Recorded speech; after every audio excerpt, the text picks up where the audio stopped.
Good morning, good afternoon, good evening, and good night, whatever time of day it is and whatever day it is. I want to thank you for listening to another episode of AJH Politics. I'm Eric, and let's get started. I want to say that this is episode 6 already here for the 2026 calendar year.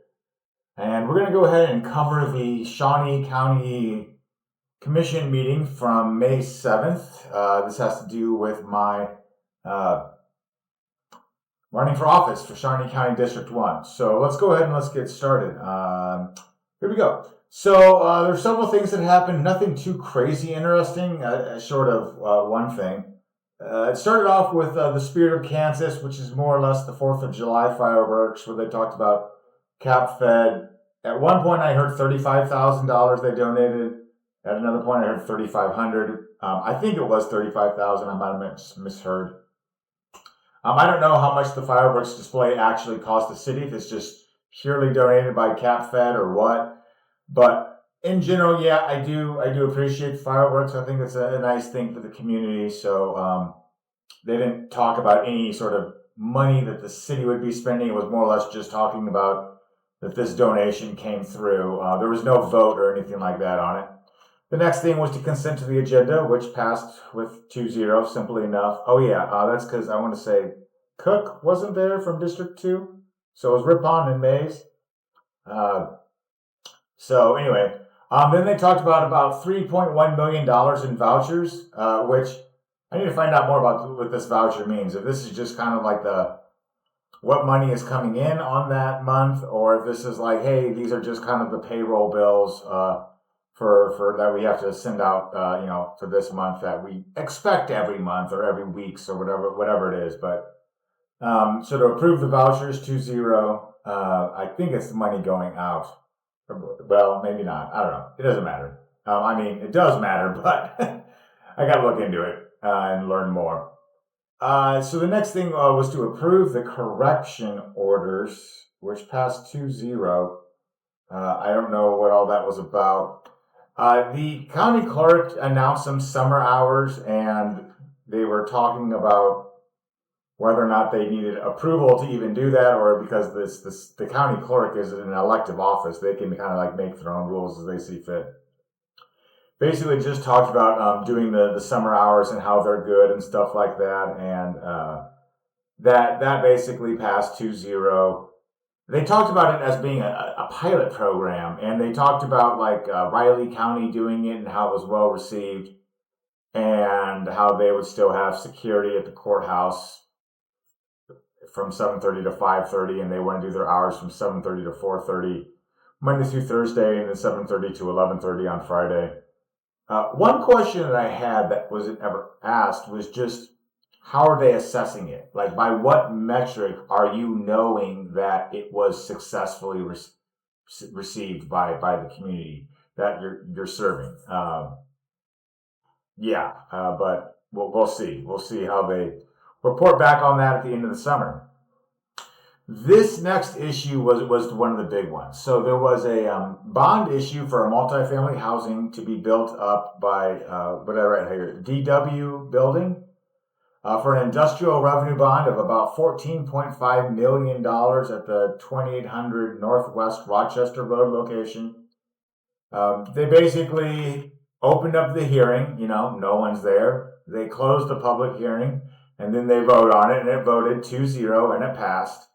And it's just mind-blowing to me the way that they just tossed out $14.5 million like that without, I don't know, more of a debate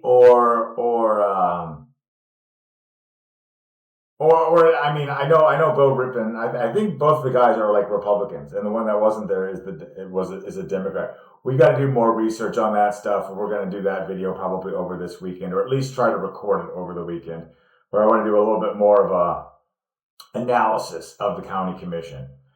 It's just, it really annoyed me with this whole talking big game about less government and stuff like that. Now, these industrial revenue bonds, I know we talked about them at the last meeting, and how I guess this is money guaranteed by the IRS.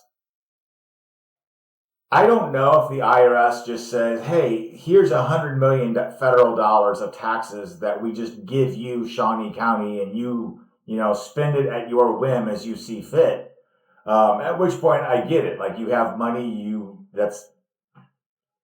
that you can't refuse, maybe, or it would be more of a pain in the ass to refuse the money than just to spend the money. The point I don't know. It's just passed just like that, and we'll move on. Facilities management was the next topic. So this was about getting the ADA and sidewalk ramps fixed around the election office. It was going to cost about $13,000 to fix up about 125 linear feet of sidewalk. They said it was a trip hazard. They wanted to get this done before the next elections. We've got the elections in November, and then I think it's in August is when the primaries are. And they said it would be like about a 4-week or multi-week process. It should be done by 4th of July. Yes, I absolutely agree that we want to make certain that people have access to the election office so that they can go vote there, because that's where you do your early voting. So yes, I would be in favor of that. There was no evidence provided to say that the sidewalk was in need of repair, like pictures or anything like that. It was just some dude saying we need new sidewalks. So it would have been nice to have a little bit of evidence. But anyway, it passed 2-0. They also talked about leasing some trucks. They've got 4 techs to manage these facilities. There's 15 facilities in the county, and they only have 2 vehicles. So basically, they can only manage if there's like some sort of general repair sort of situation. They can only do 2 facilities at a time, and it'd be nice if their techs could be spread out a little bit more. That does make sense. They talked about the budgeting for that and like which pocket that money belongs in, and it was kind of already factored into this year's annual budget, so that makes sense. They talked about canceling the May 18th meeting. That passed 2-0. Going back to the trucks, sorry, that did pass 2-0.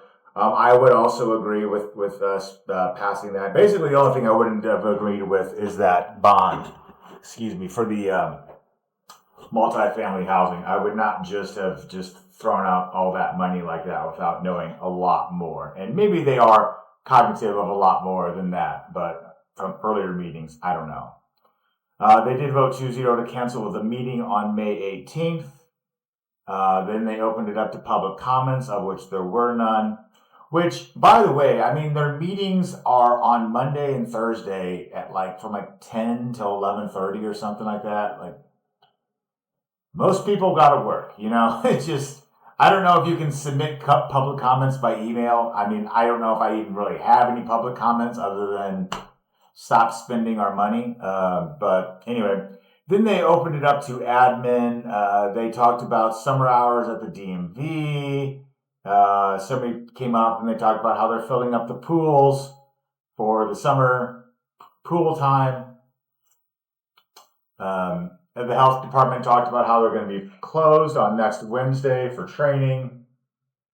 They talked about the hairball concert at the Stormont Avail Event Center. They talked about the employee appreciation picnic and the Department of Corrections picnic.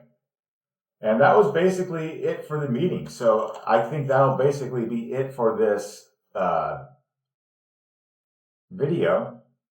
I suppose the only thing I have left to say is, and I've already said it before, but I'll say it again. Everything else I was pretty much in favor of, but approving of this multifamily housing bill. What really annoys me is that it is, to the best of my knowledge, it is currently illegal for you to get a small house.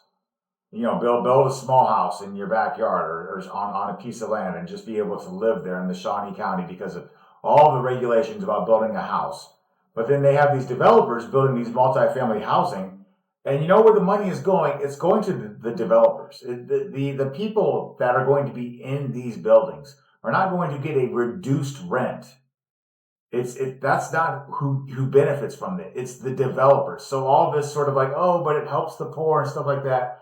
I understand there's some level of trickle down effect in the sense that more housing for the same amount of demand, if there's more supply with the equivalent demand, the prices go down. I get it, but still, it just irks me the wrong way. And property taxes are out of hand. And when I ran for state house last year, and I talked about this in my campaign, it was basically state property taxes aren't really the issue. The property taxes are are going into the local government. That's where you need to attack, because they're trying to do these bills at the state house to do some property tax relief, which frankly I disagree with, because I don't think the capital should be telling Shawnee County how to run Shawnee County. I think the issue is the Shawnee County Commission. That's what I think the issue is. So anyway, yeah, I'm going to sign out here for episode 6. I want to get another episode recorded. We're just going to talk a little bit more directly about the campaign rather than reviewing these meetings. But thanks for listening. Bye.